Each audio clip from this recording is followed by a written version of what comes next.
Hello दोस्तों, स्वागत है एक और रोचक और विचारोत्तेजक वीडियो में। आज हम एक ऐसे विषय पर बात करेंगे जो सदियों से मानवता के दिमाग को झकझोरता रहा है, जीवन का वृक्ष। बाइबल में इसका जिक्र है, कई धर्मों और संस्कृतियों में इसकी कहानियां हैं, लेकिन सवाल वही पुराना है, यह वृक्ष कहाँ था? क्या यह आज भी कहीं मौजूद है? क्या यह एक सच्चाई है या सिर्फ एक मिथक? और अगर यह आज होता तो कहाँ हो सकता था? आज हम इस रहस्य को बाइबल, विज्ञान, इतिहास, विद्वानों और अन्य धर्मों के दृष्टिकोण से खोलने की कोशिश करेंगे। तो तैयार हैं? चलिए शुरू करते हैं। सबसे पहले बाइबल की बात करते हैं। बाइबल की किताब उत्पत्ति जेनेसिस में जीवन का वृक्ष एक केंद्रीय प्रतीक है। उत्पत्ति 2:9 में लिखा है, और यहोवा परमेश्वर ने भूमि से सब प्रकार के वृक्ष उगाए जो देखने में मनोहर और खाने के लिए अच्छे थे, और बाग के बीच में जीवन का वृक्ष और भले बुरे के ज्ञान का वृक्ष भी था।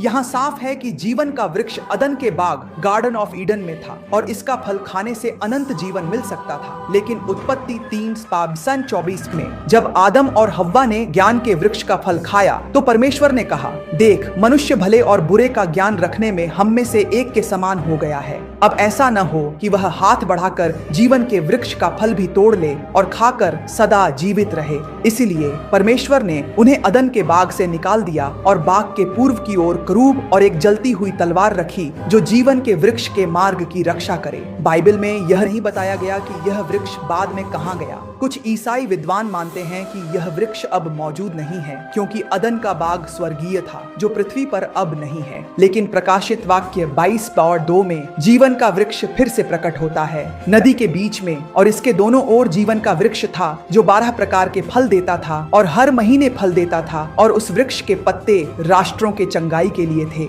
यहाँ यह स्वर्ग में परमेश्वर के नए यरूशलेम में बताया गया है। तो बाइबल के अनुसार जीवन का वृक्ष आज स्वर्ग में हो सकता है, न कि पृथ्वी पर। अब इतिहास की बात करें। बाइबल में अदन के बाग की 4 नदियां फरात, दजला, पिशोन और गीहोन का जिक्र है। उत्पत्ति 2:10-14। फरात और दजला आज के इराक में है, लेकिन पिशोन और गीहोन का कोई ठोस पुरातात्विक सबूत नहीं मिला। कुछ विद्वान मानते हैं कि अदन का बाग मेसोपोटामिया में, शायद दक्षिणी इराक या फारस की खाड़ी के पास था, जहां प्राचीन काल में मीठे पानी के स्रोत थे। कुछ सिद्धांत बहरीन या कतर की ओर भी इशारा करते हैं, जहां डिलमुन नामक प्राचीन सभ्यता थी जिसे कुछ लोग अदन से जोड़ते हैं। लेकिन पुरातत्व में जीवन के वृक्ष का कोई ठोस सबूत नहीं मिला। कुछ इतिहासकार कहते हैं कि यह एक प्रतीकात्मक कहानी हो सकती है जो जीवन, प्रजनन और प्रकृति के चक्र को दर्शाती है। मेसोपोटामिया के सुमेरियन और बेबीलोनियन मिथकों में भी ऐसे पेड़ों का जिक्र है, जैसे गिलगमेश के महाकाव्य में एक पौधा जो अमृता देता है। तो क्या यह एक साझा सांस्कृतिक प्रतीक था? विज्ञान इस बारे में क्या कहता है? क्या कोई पेड़ अनंत जीवन दे सकता है? जीव विज्ञान के हिसाब से ऐसा कोई पौधा नहीं है जो शारीरिक अमृता दे सके, लेकिन कुछ वैज्ञानिकों का मानना है कि जीवन का वृक्ष शायद किसी औषधीय पौधे का प्रतीक हो सकता है। उदाहरण के लिए प्राचीन काल में मोरिंगा, गिलोय या कुछ अन्य पौधों को उनके स्वास्थ्य लाभों के लिए चमत्कारी माना जाता था। कुछ वैज्ञानिक इसे पारिस्थितिक दृष्टिकोण से देखते हैं। जीवन का वृक्ष शायद प्रकृति के चक्र का प्रतीक है, जैसे पेड़ जो ऑक्सीजन देते हैं, फल देते हैं और जीवन को बनाए रखते हैं। लेकिन कोई ठोस सबूत नहीं है कि ऐसा कोई विशेष पेड़ कभी अस्तित्व में था। अब देखते हैं कि अन्य धर्म इस बारे में क्या कहते हैं। हिंदू धर्म में कल्प वृक्ष का जिक्र है, जो एक ऐसा पेड़ है जो सभी इच्छाएं पूरी करता है। इसे स्वर्ग में माना जाता है और यह जीवन और समृद्धि का प्रतीक है। कुछ लोग इसे जीवन के वृक्ष से जोड़ते हैं। बौद्ध धर्म में बोधि वृक्ष महत्वपूर्ण है, जिसके नीचे भगवान बुद्ध को ज्ञान प्राप्त हुआ। हालांकि यह अनंत जीवन से नहीं जुड़ा, लेकिन यह आध्यात्मिक जागृति का प्रतीक है।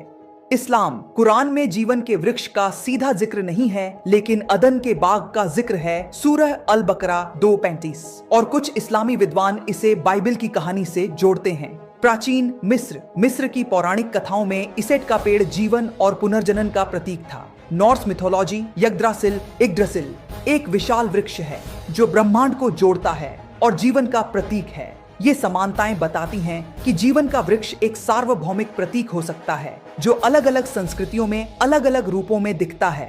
तो क्या जीवन का वृक्ष एक सच्चाई था? बाइबल के विश्वासी इसे ईश्वर की रचना मानते हैं जो शायद अब स्वर्ग में है, जैसा कि प्रकाशित वाक्य 22:2 में लिखा है। ईसाई विद्वान जैसे अगस्तीन मानते हैं कि यह एक आध्यात्मिक प्रतीक है जो परमेश्वर के अनंत जीवन को दर्शाता है। दूसरी ओर वैज्ञानिक और धर्मनिरपेक्ष विद्वान इसे एक मिथक मानते हैं, एक कहानी जो मानवता के जीवन, मृत्यु और अमृता के प्रति आकर्षण को दर्शाती है।